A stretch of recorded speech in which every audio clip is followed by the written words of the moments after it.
السلام علیکم۔ حقیقت یا فریب چینل میں خوش آمدید۔ آج جو میں آپ کو واقعہ سنانے جا رہی ہوں علی کا ہے، اور علی ہی کی زبانی میں آپ لوگوں کے ساتھ شیئر کروں گی۔ علی کہتے ہیں کہ جو کچھ میں آپ کو سنانے جا رہا ہوں وہ آج بھی میری راتوں کی نیندیں اڑا دیتا ہے۔ یہ 2017 کی ایک رات کی بات ہے جب میں اور میرے دو دوست سعد اور فہد نے کراچی کے سب سے بدنام زمانہ کالے بنگلے میں رات گزارنے کا فیصلہ کیا۔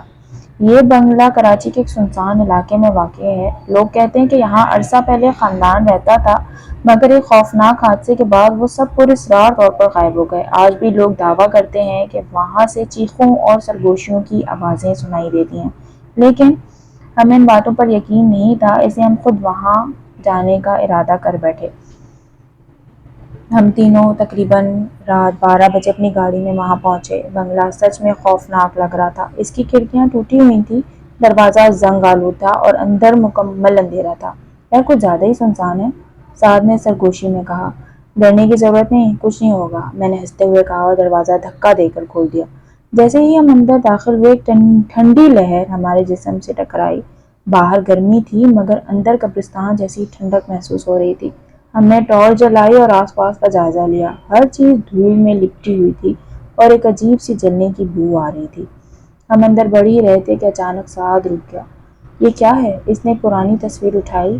یہ ایک عورت کی تصویر تھی، مگر جیسے ہی اس نے اسے پلٹا ہمارے ہاتھ پاؤں کانپ گئے۔ تصویر کے پیچھے خون جیسے سرخ الفاظ میں لکھا تھا، یہاں سے نکل جاؤ ورنہ تم بھی مارے جاؤ گے۔ اسی لمحے ہمیں ہلکی سی سرگوشی سنائی دی۔ پہلے لگا شاید وہم ہے، مگر جب وہ آواز صاف بولنے لگی تو ہمارا خون خشک ہو گیا۔ تم یہاں رہ نہیں سکتے۔ میں نے ٹارچ گھما کر ہر طرف دیکھا مگر وہاں کوئی نہیں تھا۔ فہد نے فوراً قرآن کی آیت پڑھنی شروع کر دی، مگر سعد اور میں ابھی بھی الجھے ہوئے تھے کہ آخر یہ سب کیا ہو رہا ہے۔ سعد نے ایک پرانے لکڑی کے دروازے کو دھکا دیا، مگر جیسے ہی دروازہ کھلا اندر سے ایک سرد ہوا کا جھونکا آیا اور ساتھ ہی ایک عورت کی سسکنے کی آواز سنائی دینے لگی۔ اللہ کی پناہ، فہد نے کہا اور پیچھے ہٹ گیا۔ ابھی ہم یہ سب ہضم ہی نہیں کر پا رہے تھے کہ اچانک سعد کی چیخ نکلی، کوئی میرا ہاتھ پکڑ رہا ہے۔ میں نے سعد کی طرف دیکھا اور جو دیکھا وہ ناقابل یقین تھا۔ اس کا ہاتھ ہوا میں معلق تھا، جیسے کوئی اسے کھینچ رہا ہو۔ بھاگو، میں نے چلایا اور ہم تینوں دروازے کی طرف دوڑے، مگر جیسے ہی ہم باہر نکلنے لگے دروازہ خود بخود بند ہو گیا۔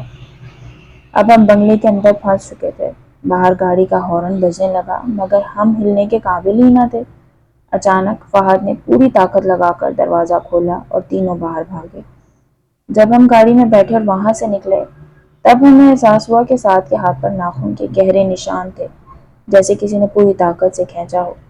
بعد میں جب ہم ایک مقامی بزرگ سے اس بنگلے کے بارے میں پوچھا تو معلوم ہوا کہ یہاں ایک عورت کو اس کے ہی شوہر نے جلا کر قتل کر دیا تھا اور اس کی روح آج بھی وہاں بھٹک رہی ہے۔ کہا جاتا ہے کہ جو بھی اس بنگلے کے اندر جاتا ہے اسے کسی عورت کے رونے کی آواز سنائی دیتی ہے، اور اگر وہ زیادہ دیر وہاں رکے تو وہ کبھی واپس نہیں آتا۔ آج بھی جب میں اس رات کے بارے میں سوچتا ہوں تو میری ریڑھ کی ہڈی میں سنسناہٹ دوڑ جاتی ہے۔ اس رات کے بعد ہم تینوں نے کبھی اس علاقے کا رخ نہیں کیا۔ کبھی کبھی جو کہانیاں ہمیں محض افسانہ لگتی ہیں وہ حقیقت سے زیادہ خوفناک ہوتی ہیں۔ تو دوستو یہ تھی آج کی کہانی۔ امید ہے آپ کو یہ کہانی پسند آئی ہوگی۔ اگر آپ کو یہ کہانی پسند آئی ہے اسی طرح کی اور کہانیاں سننے کے لیے ہمارا چینل لائک کریں، اسے سبسکرائب کریں تاکہ آپ ہمارے ساتھ جڑے رہیں۔ اب تب تک کے لیے اجازت دیں۔ اللہ حافظ۔